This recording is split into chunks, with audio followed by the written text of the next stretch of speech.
नमस्कार साथियों, स्वागत आप सभी का आपकी अपने यूट्यूब चैनल पर। उम्मीद करता हूँ बहुत अच्छे होंगे, स्वस्थ होंगे, मजबूत होंगे।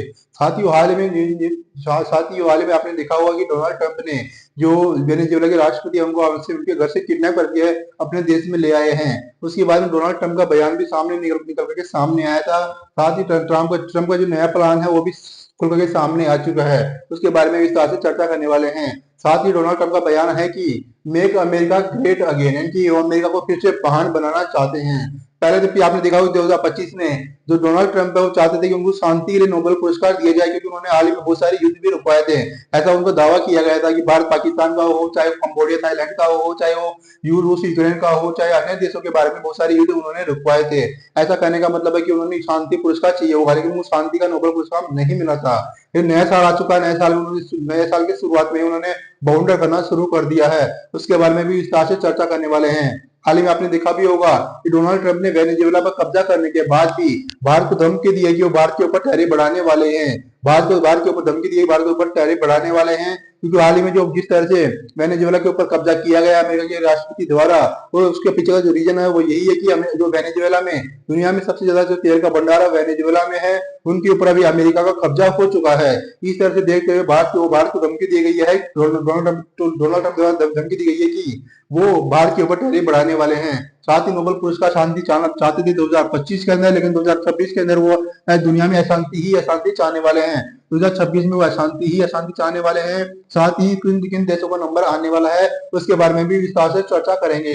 साथ ही आपने देखा होगा कि जिस तरह से एक देश के एक संप्रभु राष्ट्र के ऊपर है, जिस तरह से डोनाल्ड ट्रंप द्वारा अटैक किया गया था, कैप्चर करके उनको जो राष्ट्रपति है उसको उठा करके अमेरिका ले जाया गया है, बहुत ज्यादा दुखदायी बात है। साथ ही दुनिया में इस तरह अलग अलग देशों के रिएक्शन क्या होने वाले हैं।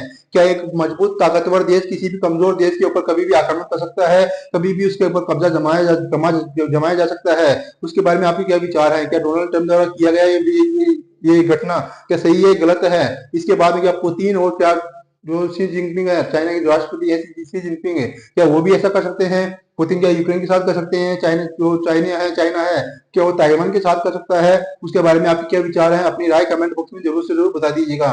बात करते हैं इसी वैकेंसी न्यूज के बारे में। सबसे पहले बात यही निकल के आई है कि मेक अमेरिकन ग्रेट अगेन है, ये डोनाल्ड ट्रंप द्वारा बयान दिया गया था। हाल ही में आपने देखा भी होगा कि जो जो इनका जो फ्लोरिडा में जो घर है डोनाल्ड ट्रंप का, वहां पर उन्होंने जो प्रेस कॉन्फ्रेंस की थी, वहां पर जो उन पत्रकारों को उन्होंने बयान भी दिया था।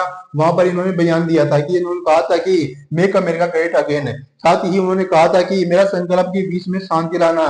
2025 में ऐसा कह रहे थे, इनका बयान दिया गया था 2025 में ऐसा कह रहे थे। तब 31 दिसंबर का यह बयान निकल के सामने आया था। वो चाहते थे कि दुनिया में मेरा संकल्प की बीच में शांति लाना। उसके 3 दिन बाद ही अमेरिका ने वेनेजुएला पर हमला कर दिया था, साथ ही वेनेजुएला पर कब्जा कर लिया गया था। पत्रकारों से बातचीत करते समय डोनाल्ड ट्रंप ने उनके न्यू ईयर को रिजोल्यूशन के बारे में जानना चाहते थे।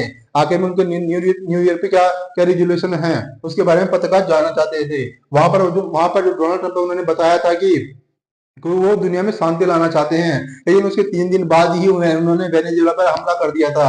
साथ ही हमारे लोगों में वार सेक्रेटरी पीट एक से थे। साथ ही विदेश मंत्री मार्को रूबियो और साथ ही जनरल डैम कैन के साथ खड़े होकर के उन्होंने कहा था कि संयुक्त राज्य अमेरिका पिछले 4 दिनों से ऑपरेशन एब्सोल्यूट रिजोल्व की तैयारी कर रहा था, जिसका उद्देश्य वेनेजुएला के राष्ट्रपति निकोलस मादुरो को सत्ता से हटाना था। साथ ही उन्होंने जो डोनाल्ड ट्रंप है उन्होंने मीडिया से साफ तौर पर कह दिया था कि उनका जो उद्देश्य है वेनेजुएला के ऊपर कब्जा जमाना था, वेनेजुएला के जो तेल के भंडार हैं उनके ऊपर कब्जा जमाना था। साथ ही वो चाहते थे कि जो मादुरो है उनके जो इस मिशन के अंदर मादुरो सबसे बड़ा रोड़ा बन करके खड़े हो चुके थे। उन्होंने मादुरो को वहां से कैप्चर कर लिया है, साथ ही अमेरिका भी ला करके उन्होंने रख दिया है। इस तरह से आप यहाँ पर देख सकते हो कि साथ ही उन्होंने कहा कि मेक अमेरिका ग्रेट अगेन सिर्फ चुनावी नारा नहीं था। ट्रंप ने कोल्ड वॉर के बाद अमेरिका विदेश नीति को दिशा देने वाली परिचित शब्दावली गठबंधन प्रबंधन है, साथ ही बहुपक्षीय सहमति, साथ ही नैतिक संकेतों को त्याग दिया गया था। यानी कि वो किसी की भी नहीं मानने वाले थे, केवल खुद की ही करने वाले थे। जो उन्होंने दुनिया में जो जो चुनाव के समय जो वादे किए थे उन वादों को निभाना चाहते थे। एक वादा ये भी था कि वेनेजुएला पर कब्जा करके उनकी जो तेल भंडार है उसकी तेल भंडार अमेरिकी कंपनियों को सौंप देंगे। उनका ये वादा भी किया गया था। साथ ही उनकी जगह एक सरल लेकिन कठोर सिद्धांत ने ले ली है, मेक अमेरिका ग्रेट अगेन नारे के रूप में नहीं बल्कि शासन को तार्किक नींव के रूप में। दशकों तक वाशिंगटन ने वेनेजुएला को रूस और चीन की रणनीति की ओर धीरे धीरे खिसकते हुए देखा था। बीजिंग का मादुरो से जुड़ाव खुला और लेन देन आधारित था। देखा जाए तो वहां पर चाइना और वेनेजुएला के बीच में लगभग 80% तेल का व्यापार होता था। वेनेजुएला का 80% तेल चाइना के पास ही जाता था। जो दरअसल इतिहास में दर्ज होगा वह यह है कि अमेरिका बलों द्वारा मादुरो को उनके निवास से बंधक बनाए जाने से महज 12 घंटे पहले एक चीनी प्रतिनिधिमंडल है उनसे मुलाकात भी कर रहा था। संकेत साफ था कि अमेरिकी प्रभाव जिसे लंबे समय से टाल दिया गया था अचानक और निर्णायक रूप से लौट आया। यह अभियान धरातल पर तेज और लगभग सहज प्रतीत हुआ, लेकिन बाद में वरिष्ठ सैन्य अधिकारियों ने पुष्टि की थी यह महीनों की तैयारी का परिणाम था। या कहने का मतलब कि जो अमेरिका है वेनेजुएला पर कब्जा करने के लिए कम से कम महीनों से तैयारी कर रहा था। ये 3 या 4 दिन का परिणाम नहीं था, बहुत बल्कि बहुत महीनों की मेहनत लगी हुई थी। इस तरह से कहा जा रहा है। मादुरो के आसपास मौजूद एक सीक्रेट वुमन सोर्स है जो अंतिम छोर तक उनकी गतिविधियों पर नजर रखे हुए था। साथ ही डोनाल्ड ट्रंप द्वारा यह भी कहा गया कि मादुरो को किस तरह से गिरफ्तार किया गया, किस तरह से कैप्चर किया गया है। साथ ही उन्होंने उन्होंने तारीफ भी की है अमेरिका के कमांडोज की जिन्होंने जिनको जो उनको उठा करके लाए हैं। वेनेजुएला का तेल भंडार अमेरिका संभालेगा। अमेरिका का सबसे बड़ा लक्ष्य ही यही था कि उन्होंने यह भी घोषणा की कि अमेरिकी कंपनियां वेनेजुएला के तेल उत्पादन को संभालेगी और राजस्व का एक हिस्सा देश को स्थिर करने और जनता की स्थिति सुधारने में लगाया जाएगा। साथ ही दुनिया को जो अमेरिका के लोग हैं उनको भी खुश करना चाहते हैं। इसके बाद जो हुआ वह स्वयं अभियान से भी अधिक अत्यधिक महत्वपूर्ण था। ट्रंप ने मानवीय हस्तक्षेप या लोकतंत्र की बहाली जैसी अवधारणा का सहारा नहीं लिया। उन्होंने स्पष्ट शब्दों में कहा कि वेनेजुएला में सत्ता हस्तांतरण की प्रक्रिया अमेरिका की देखरेख में ही संपन्न होगी। कहने का मतलब कि अब अमेरिका ही वेनेजुएला को चलाने वाला है। वेनेजुएला में क्या हुआ, कौन सी किसकी सरकार बनेगी, कैसे देश चलाया जाएगा, वो अमेरिका द्वारा ही डिसाइड किया जाएगा। साथ ही उन्होंने यह भी घोषणा की कि अमेरिका कंपनियां वेनेजुएला के तेल उत्पादन को संभालेगी, राजस्व का एक बड़ा हिस्सा देश को स्थिर करने और जनता की स्थिति सुधारने में लगाया जाएगा। इसके साथ ही लगभग 70 वर्षों तक अमेरिकी विदेश नीति मध्यस्थों प्रतिनिधि और साथ ही प्रोलॉजिबल डिनाइबिलिटी यानी कि पर निर्भर रही थी। प्रभाव प्रत्येक रूप से इस्तेमाल किया गया, अक्सर ऐसे नेताओं के माध्यम से जिनकी वैधता अमेरिकी असमर्थन हटते ही ढह गई। ईरान में साथ से लेकर के अफगानिस्तान में हामिद करजई तक यह पैटर्न बार बार दोहराया गया। ट्रंप ने राजनीति में आने से बहुत पहले ही इस मॉडल की आलोचना की थी। उनका तर्क यह था कि संयुक्त राज्य अमेरिका ने उन नियमों को खुद को बांध करके चीन जैसी शक्तियों को लाभ पहुंचा दिया है जिन्हें उनके प्रतिस्पर्धी कभी मानते ही नहीं थे। उन्होंने इस इंटरनेशनल लिबरल बिलीफ को खारिज कर दिया था। साथ ही वैधता सहमति से आती है नहीं क्षमता से।